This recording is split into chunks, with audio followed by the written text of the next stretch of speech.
Ladies and gentlemen, welcome to Talk Spicy. I'm Coach Gene Clemens. Thank you for joining me wherever you are joining me. Rate the show, comment, agree, disagree, but whatever you do, keep it spicy. 5-star ratings are appreciated. And if you're joining me on the YouTube channel, make sure you like, make sure you subscribe. I don't know any other way to describe this last 24 hours, 48 hours of free agency and news and topics other than just to say, man, it's interesting to me, right, as I go and turn these lights back on because, these lights are always popping off anytime I get ready to talk. They don't pop off any other time when I'm sitting in here, only when I get ready to sit down and talk to you guys. But when I go to these, when I think about free agency and what the idea behind free agency is, it kind of upsets me the way in which fans respond to free agency, right? The way that fans respond to free agency would have you to believe that these football players are all out here just like chasing the money, right? Oh, well, they're chasing the money. They're going after the money. This is all money plays, money plays, money plays, money plays, money plays. But here's the truth. The way that the NFL is structured, it forces players to chase the money. It forces them to. Saquon Barkley, in his entire lifetime as an NFL player, right? Saquon Barkley, in his 6 years as a professional football player, has made somewhere in the neighborhood of close to $50 million, right? Now, at first glance, all of you are going to say, oh my gosh, I wish I had made that, blah, blah, blah, blah, blah, blah, blah. Well, first off, let's remember Uncle Sam, right? So slice that in half. So he's made $25 million, right? And then on top of that, add in all of the expenses that he has to pay because, that's how it goes. So now it's probably, let's say he made 20 million. I'm just talking about contracts. But if we just look at the total of what he made, $48 million, $48.6 million, right? And we say, man, that's really good. That's really awesome. I can live off $48 million. Yes, you could. I could as well. But then if we stop and we consider that in that exact same 5 seasons, Daniel Jones has made $72 million. Daniel Jones, who wasn't the number 2 overall pick. Daniel Jones, who has not been good outside of a decent 2022. Right? Outside of 1 year, 2022, where he was decent, he has not been good. And yet, in 2023, his $46 million that he made that year, that 1 year, that lone year, that is enough for him to have made almost as much as Saquon Barkley has made in his career. So I say that to say we can't keep talking about, oh, these people are making generational money. Football players in the NFL do not make basketball money. Basketball players who don't get off the bench make what Saquon Barkley makes. Guys who are getting 15 to 20 minutes a night are making what Saquon Barkley has made in his career. They're not stars. Saquon Barkley is a star. And he has made as much as the guy who's the 8th batsman on a Major League Baseball team. He makes as much as the journeyman baseball player. He makes as much as the lower level top 100 golfer. Like, if you really want to put into perspective the amount of money and the short amount of time that they have to do these things, Saquon Barkley has not made a lot of money. And yet, I contend that it's not just what you say, but it's how you say it. It's how you say it. And so when we think about how fans, especially Giants fans, right, are viewing Saquon Barkley, it is way different than the way that it's much different than the way that players and or necessarily coaches view Saquon Barkley. The way that the front office and Giants management, and maybe even to a certain extent, Giants coaches view Saquon Barkley is different than other people view Saquon Barkley. So Saquon decides, you know what, I'm going to go and I'm going to get this money. And he goes and he gets the money from Philadelphia. Now, here's what I'm going to tell you. I think that if you wanted to convince me that Saquon going to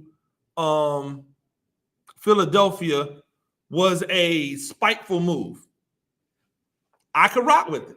I'm down with it. I'll believe it. Saquon going to the Philadelphia Eagles is a spiteful move. It's a spiteful move because the Giants didn't want to pay him, but it was a move that we all sat here and predicted. A year ago, 2 years ago, we were saying, hey, watch you guys fumble the bag and allow Saquon Barkley to go to Philadelphia or go to Dallas. That was the two places. Watch Saquon Barkley end up in Philadelphia or Dallas. And now that Saquon Barkley is in Philadelphia and or Dallas, now people want to have something to say. Now people want to have something to say. Now people want to act as if this is a problem, right? Now people want to act as if this is a problem. But we just sat here and told you that it was a problem. We just sat here and told you that there was an issue, that this was going to happen, that you had to do right by Saquon Barkley, that he deserved that. And you didn't. Not last year, but in the offseason before last year, you had an opportunity to sign Saquon Barkley to an extension. And instead of franchise tagging him, right? You didn't. Not only did they not sign him to an extension, they didn't even exclusively franchise tag him.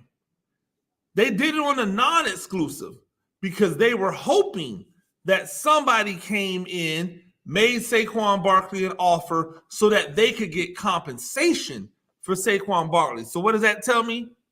They never saw Saquon Barkley as part of the long-term option. They never saw it. Why is that important? Because at the time, right, he was 25 years old. So now, Saquon Barkley behind the same terrible offense and banged up, incompetent, whatever you want to call them, offensive line play that they had in 2023, the same offensive line play that you give Daniel Jones the pass for, Saquon Barkley had a decent season, put up good numbers, right? But not great numbers, because how could you, right? Tommy Cutler's out there throwing the ball to everybody, having one decent game, that all of a sudden he's like the man. Daniel Jones, terrible when he's out there, but hurt, so he's not out there. Them purposely not giving Tyrod Taylor the job when he comes back from injury, even though he looked like the live wire. He had to deal with all of that. Never complained, never threw a player under the bus, never threw a coach under the bus, never said anything about he was a yeoman underneath the franchise tag. And now going into this year, not only did they not bother to franchise tag him, they didn't even bother to offer him a contract. And now you know what people are saying? Oh, well, that's not true. They offered him a contract. Before he turned it down. They offered him a contract for similar money. No, they did not. They didn't offer him a contract for the same money. They did not offer him a contract that would have paid him this amount of money. And that was 2 years ago. That was 2 off seasons ago. They didn't offer him the money. So now what is he supposed to do? Is he supposed to say, okay, I'm going to sign with another team and continue my career?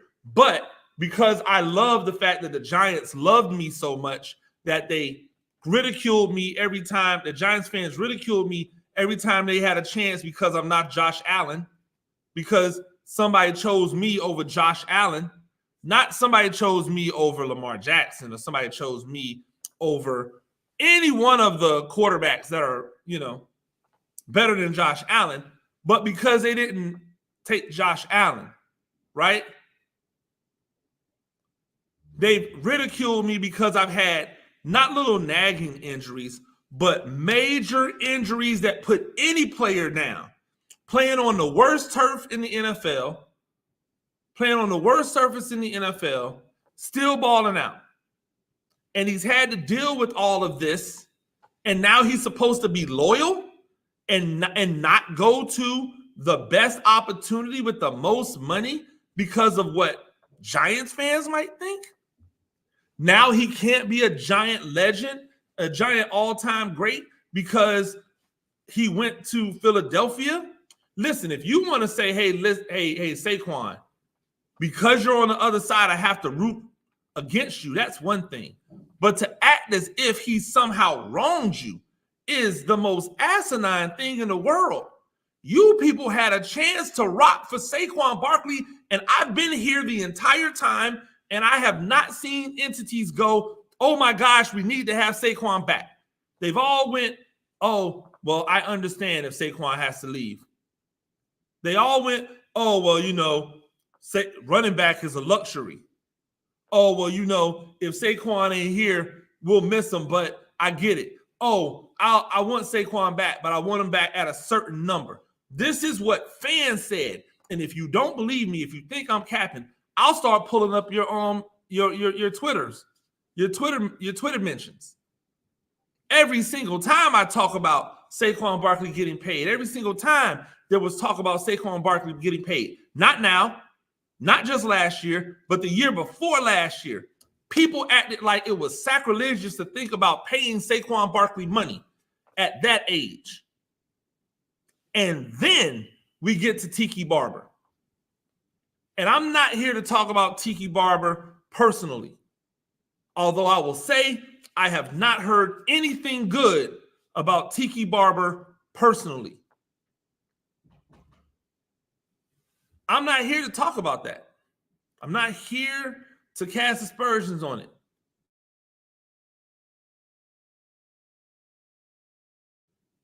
I'm not here to give you my thoughts about Tiki Barber as a person. I am only going to look at what he did as a player and what he said.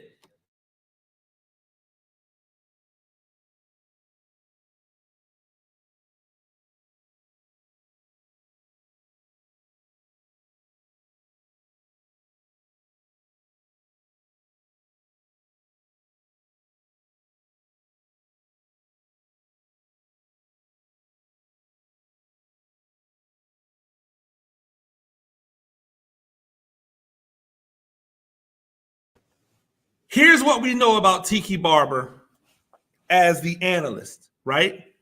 He is supposedly speaking for the people. But Tiki Barber, if Tiki Barber respected what Saquon was as a back, if he thought Saquon was a quality back who needed to stay, then why did he ever say anything? He came out with statements, hey, you're dead to me. But before you're dead to me came out, he went on a long tirade about, hey, whatever you do, you better not go to Philly. You better not be the person that goes to Philly. Why? Why? What other option does he have? James Bradbury didn't want to leave the Giants. James Bradbury had no other choice but to leave the Giants because the Giants didn't want him anymore. So now he's supposed to pick and choose where he's supposed to go in order to continue make a living and be on a good team. Oh, I know it. Saquon Barkley was supposed to go to a team that didn't have a chance of winning. He was supposed to go to a team that would never play against the Giants so that they could then celebrate him. Oh, we don't want you. We just don't want you. We don't want you, but we also don't want you to affect us. That's essentially what was said. And now Tiki Barber, somebody who should know better, didn't even have the sensibility to look at his own situation and go, hey, Saquon Barkley should be a part of this team. Hey, guess what happens if Saquon Barkley stays around for another 3 years in the Giants?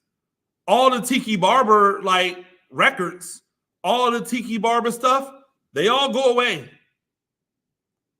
No back has been able to stick around. And so because no back has been able to stick around as long as Tiki Barber stuck around, no back's ever going to touch his records. It's convenient. It's convenient. Why would you root for the guy who actually is in striking distance of going after the records that you have? After supplanting him, that could supplant you as the best running back in Giants history. Why would you root for that guy? Why would you want that guy to stick around? Nothing in what we know about you as a person says you root for him personally. Even the pictures that Tiki Barber took with Saquon Barkley, they all look fake. Right? And so now, where was the time where Tiki Barber stood up and supported Saquon Barkley? Why does he feel like he has to say something negative about Barkley on the way out? And then when Barkley barks back, he goes to retreat mode. Oh, I'm 50 years old. I'm retired. My legacy is cemented. I'm done. Oh, I didn't do this. I just decided I didn't want to get beat up anymore. Well, then why did you try to come back? Why did you explore coming back if you were done?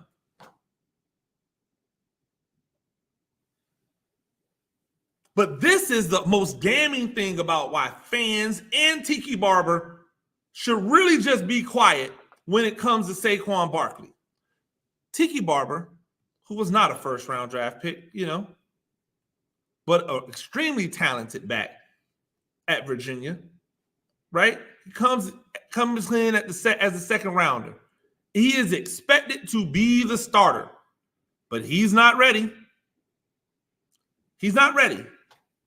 So he does a little something as a rookie in 97, right? He wets the beak. He makes you think he could be something decent. 1998 was very rough, probably his worst year as a professional. 1999, just so you know, 511 rushing yards as a rookie, less than 300 receiving as a rookie. His second year, 166 yards rushing, 0 touchdowns, 348 yards receiving. Year three, right? 258 yards rushing, 609 yards receiving. He's a third down back in year 3. He's the equivalent of a third down back in year 3. In year 4, he gets it popping. Guess how old Tiki Barber was in year 4? He was 25 years old. He got it popping at 25. He had 1,000 yards rushing on 213 carries in 12 starts. He had 8 touchdowns, and then he had 70 receptions and 719 yards receiving. Now he's a factor at 25, right? You think that the Giants went, oh, well, you know, he's 25. He's about to be 26 years old. Let's not sign up for another year of this. No, they gave him the biggest contract of his career. They gave him an extension at 25, and at 26, the very next year after his 1,006-yard breakout season, after his 1,700 total yards, right? They gave him an extension, and he went out there and rushed for 865 yards and 577 yards and 4 total touchdowns. It was after that 26-year-old season where he all of a sudden got it really, really popping. At 27 years old, Tiki Barber became the Tiki Barber that we all know and love. Because you can't tell me of any running back who's keeping their job after 5 fumbles, 9 fumbles, 8 fumbles, 9 fumbles, 9 fumbles, 5 fumbles. He had 6 years of 5 fumbles plus. He had 4 years straight of 8+ fumbles, and he kept his job.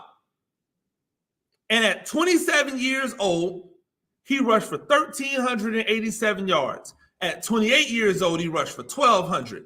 At 29 years old, he rushed for 1,500. At 30, he rushed for 1,800. At 31, he rushed for 1,600 and abruptly retired. There was still tread on the tires.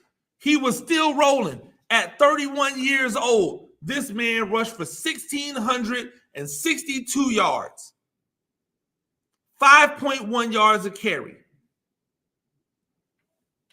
But we're all supposed to believe that Saquon Barkley is done at 26 behind a terrible offensive line. And so now when I listen to when I read Giants fans, people that are prominent in the Giants space, guys who make money, guys and girls who make money off of talking about and living in the Giant space, when I hear them say, oh, well, you know, he'll only have another year, maybe 2, his career's almost over.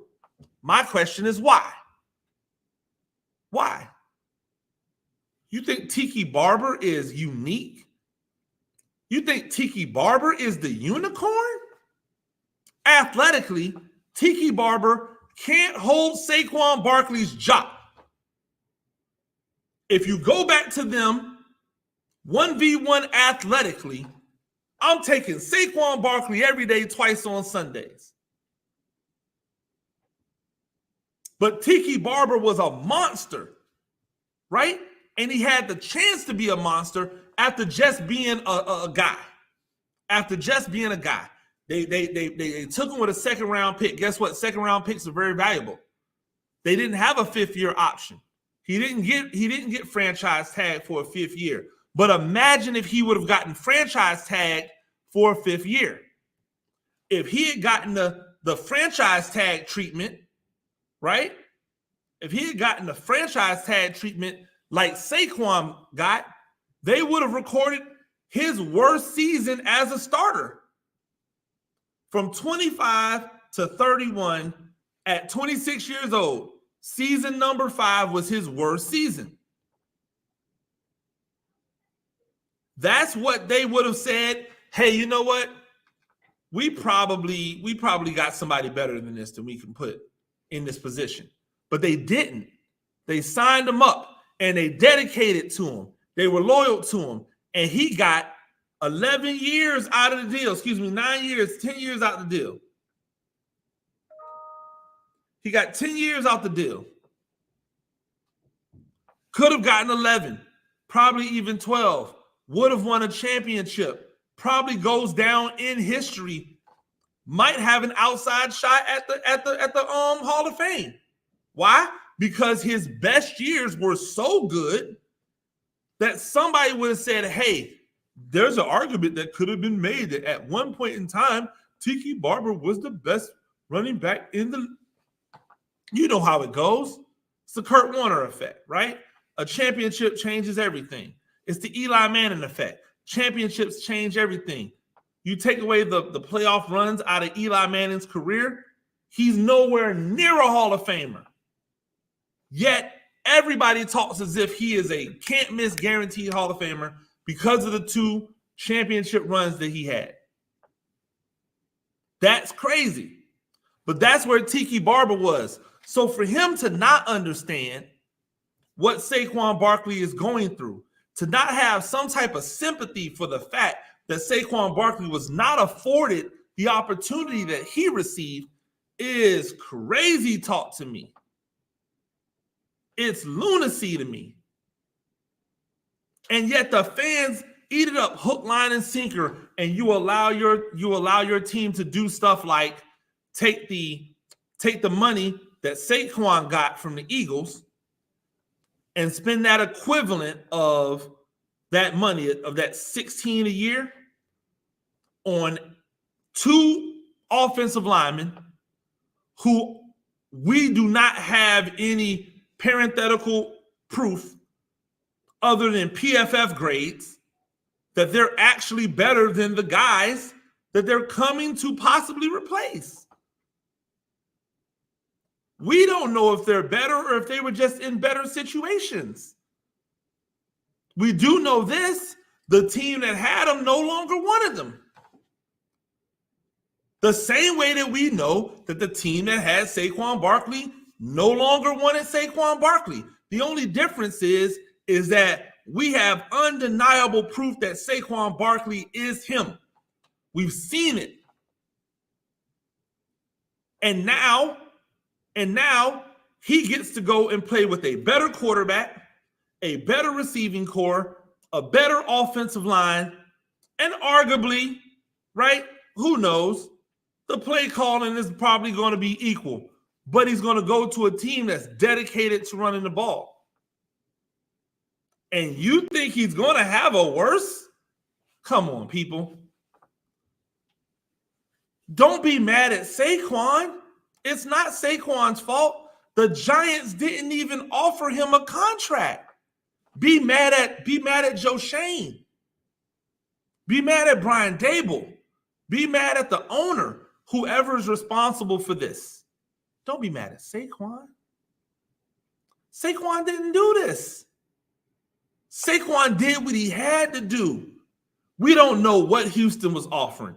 We don't know what these other teams are offering. We do know what Philadelphia offered him, and we know that so far he is the highest paid running back in the past 2 years to get signed in free agency. That's what we know. He's gotten the most money of any running back who has signed in free agency over the last couple of years. He got that from a Super Bowl contending team. So for whatever you want to say and whatever you want to decide is luxury or necessity, the Philadelphia Eagles said, we need that running back, right? The New York Giants said, we need to give up assets to go get that defensive end. We need to give up assets to go get that defensive end, and then we need to pay him like one of the top 5 players in the league. Defensive players, in the league. That's what we need to do because we are an edge rusher away. But damn like legacy, but damn like giving a guy an opportunity to become a legend. Nope, we're a defensive end away from being really good. Except we all know that's not the truth. And now you gave up assets to get him. Assets that could have turned into a a really good edge rusher defensive end, a couple offensive linemen, a corner, a safety that you let walk. Instead, we want to focus on Saquon Barkley and how he went to the Eagles. Yeah, of course. Yes. You want to say it's a spiteful move? I'm with you. It's a spiteful move. You know what else it is? It's a really smart move. It's an extremely smart move. How were the Cowboys against the run last year? How were the Giants against the run last year? Were the Commanders any good against the run last year? So now I get to have 6 games, right? 6 games versus teams that I know and teams that my team knows who are also not very good against the run. Now I have an opportunity to raise my star. I have an opportunity to do a Marshall Faulk, to pull a Marshall Faulk, go somewhere else and get it popping even more than I had it popping at the last place. But all I hear from Giants fans is, oh no, he's soft. He's injury prone. He's not clutch in the clutch moments. What were the clutch moments that he's had on a terrible team outside of 1 year? Outside of 1 year where he was the offense, where he was the reason you guys were good. When did he have an opportunity? As a rookie, you're telling me he wasn't clutch? You're telling me he didn't come up smooth in the clutch moments? He almost went for 2,000 total. He was almost one of those ones that went for 1,000 rushing and 1,000 receiving. I believe he had close to, if not 100 receptions. His second year, he was still good. His third year, washed out. He had a blown knee. What did you want from him? He came back the next year, and he didn't suffer through a bunch of little itty-bitty injuries. Like, he had another major injury that kept him out the game. He came back the next year and led you to a playoff. This year, decimated with injuries, internal issues between coaches, he still put up good numbers.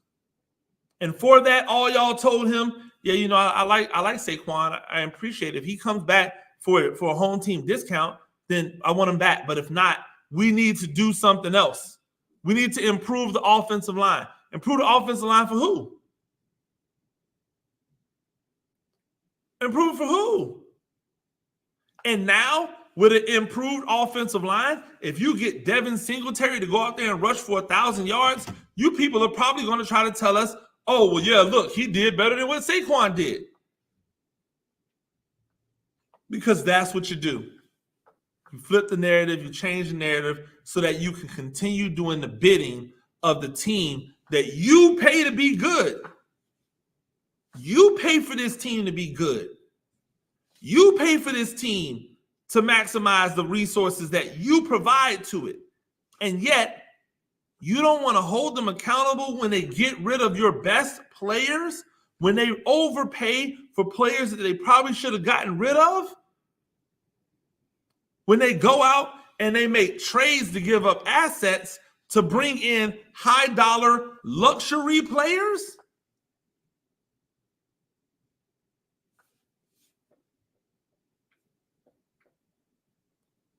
What'd you say? This is Saquon Barkley's fault? No. He can be dead to you all you want. If what you're saying is, oh, well, you know what? I can't root for him because he's with Philly. Nobody's saying don't do that. But that doesn't mean you have to continue to kick his back in. He still has not said anything negative about fans. Still not once.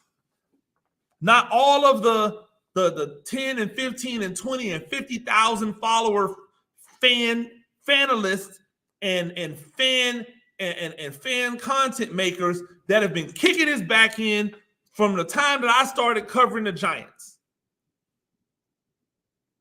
You've been kicking his back in, talking about he's not worth it. He's not as valuable as he could. And now you want to be mad?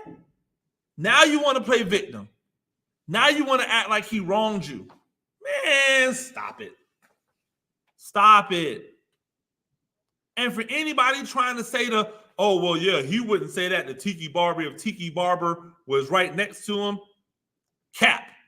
I would say this to Tiki Barber if he was sitting right here and if his brother was sitting right here. What he did was clown behavior that he did because he was trying to incite the masses. The only problem is the masses don't rock with you, Tiki Barber. They don't rock with you. You should be beloved. You're not beloved. You stay on the air. You get what you get because of people not liking you and tuning in to see what you say because they don't like you. That's the opposite. Say what you want about Saquon. Say what you want about him. But he had it right. You've been a hater from the beginning. And when you see him, keep that same energy. Don't be like, oh, it's all love, Saquon. And hey, it was tongue in cheek and I was kind of playing. No. Just keep it over there. Because that's what I would tell him if I was Saquon, if I'm me. Hey, yo, you know what? I don't need none of that. Just keep it over there. I say that to journalists all the time that I don't rock with.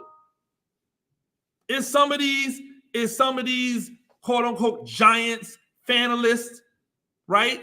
These people who are supposedly in the space just because they've amassed a bunch of followers, because somebody decided to show them some love, because somebody took a quote from them or took a picture that they had or something stupid that they complained about and whined and became a victim, and they got their followers up, and then people started to like I don't rock with you just because you have more followers than me.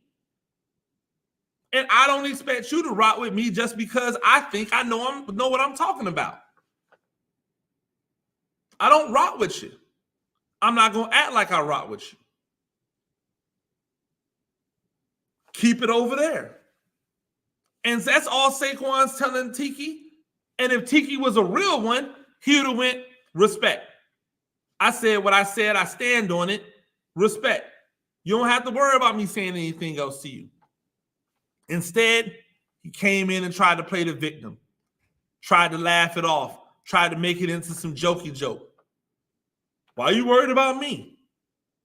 I'm worried about you because you have a big platform and you're saying this to the masses. So now they've all picked up on it. It's cornball stuff. Giants fans, be better. You wanted them gone. You have them gone.